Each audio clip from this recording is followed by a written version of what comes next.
am here with Chandra Free, creator of The God Machine. Chandra, how are you doing this con? Very well, thank you. Is this your first WonderCon? Yes, it is. Mine too. I'm actually really enjoying it. The crowd is great. Though there's not that many people cosplaying. That's interesting. That's more of a Comic-Con thing. Well, you'd think it's San Francisco. You'd see a lot more of this going on. I would think so too, but you know, maybe it's the cold weather. But New York Comic-Con is kind of like that too. But other conventions, I see a little too many people dressing, and sometimes you don't want that. Sometimes they shouldn't get into that tight spandex, no matter what their friends tell them. Like, that's a good idea. You should dress as Sailor Jupiter. You weigh 300 pounds, but no, it's still good. And you're male.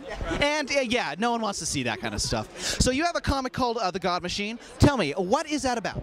Well, it's an interesting tale about a young man named Guy Salvador who's going through a really difficult period of his life. He's really sad because his girlfriend just died. But to top things and make it a little bit worse, he's starting to see monsters and things, and they're kind of tormenting him. And he's like, I don't think this is part of the depression. Like, this can't be my head. It's got to be something else. And then one night, a mysterious man comes to him and tells him that his girlfriend's actually still alive and floating in and out of dream worlds, and that Guy is the only one who can go and save her. So it's a little bit of spookiness going on, a little bit of romance too, a little bit of science fiction. So a little bit of everything. So you might like one aspect of it, and more than, okay. And now, is this an ongoing, or is this like a limited series? It's ongoing. It's going to be a graphic novel series. Currently, we have the first issue out to kind of give you a little taste of what the graphic novel will have. But yeah, ongoing. Looking at the art style, it looks really beautifully twisted. Do you have any influences that, you know, when growing up as an artist that you really look to, whether it be comics or otherwise? The cliche answer is I did really like Tim Burton movies growing up. I've always loved those angles. There's some other cliched influences too. Jonan Vasquez was one. I really enjoyed his book, I Feel Sick. That was my introduction to him, which is kind of strange. Let's see, other things. Well, I've kind of incorporated other styles into what I'm doing, like Egon Schill, which is an illustrator from you know, the Art Nouveau kind of age. Like Klimt is also another one. Mucha is another. So I've got some Art Nouveau influences. Also, I really dig abstractions too.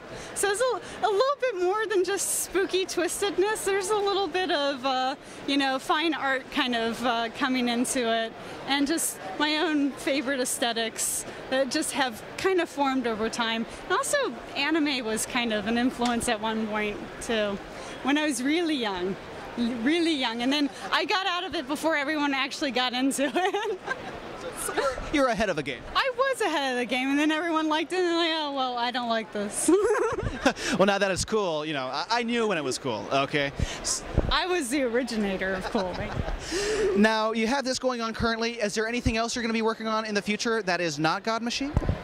Yes, actually. I'm working with another very talented artist, and we're co-creating a book that I can't really talk about just yet, but we're co-writing it and co-drawing it. So I'll have more details on that in the future as things progress. And if people want to check out the details and want to see your updates, where can they reach you at? SpookyChan.com. That's going to be the primary one. And if you want to see like things like my DeviantArt account and stalk me on Twitter, it's all there. It's all there. SpookyChan at Twitter, by the way, if you want to be bored to death. Well, Chandra, thank you so much for your time and telling us about The God Machine. It looks like a great book, and I really hope that we hear more about your upcoming project soon. Yes, thank you so much. Chandra Free, everybody.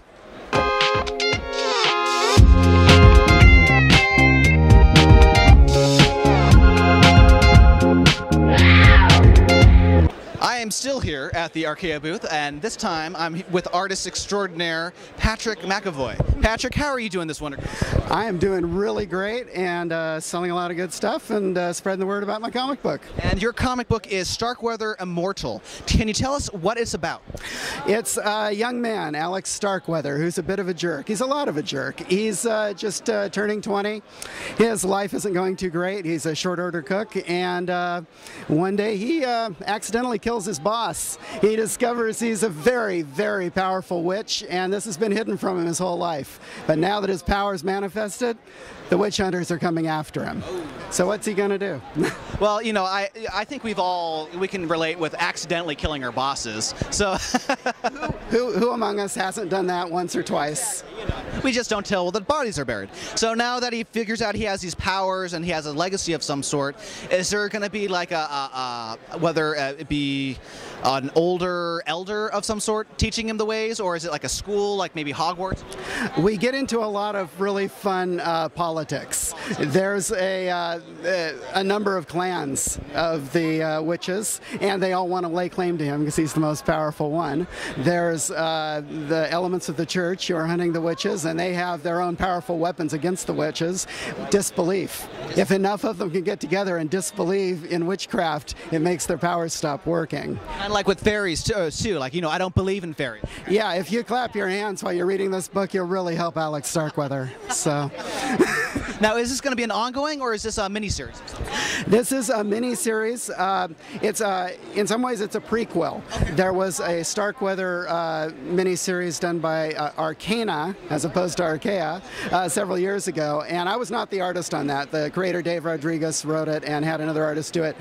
So for this version, this prequel, he wanted to do a very classic illustration style. Came to me, and we partnered up, and it's been going great.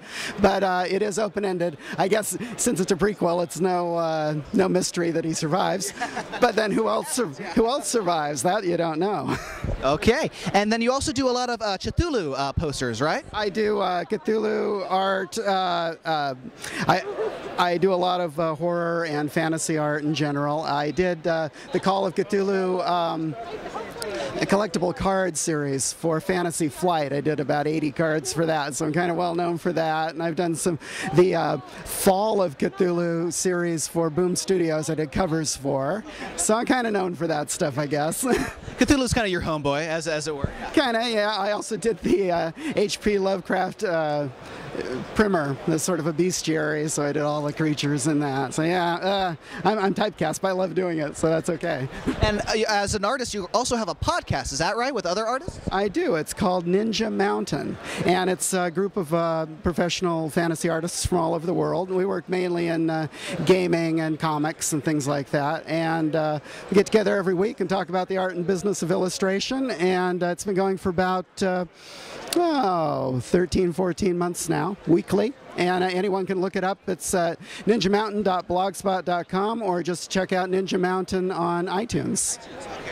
And now, do you have anything else happening in the future, whether it be comic book series or more cards or whatnot?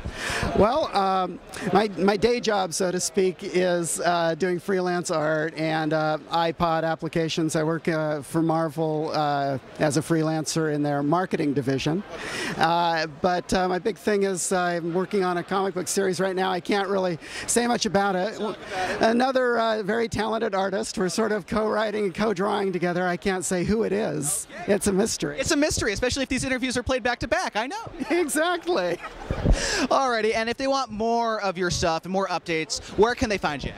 I'm at megaflowgraphics.com, and I'm also on DeviantArt under Patrick McEvoy, and Twitter if you want to follow me, Patrick_McEvoy. Who doesn't love Twitter? Patrick, thank you so much for your time, and I hope you enjoy WonderCon for the day it's left. But yes, thank you so much. Thank you. Patrick McEvoy, everybody.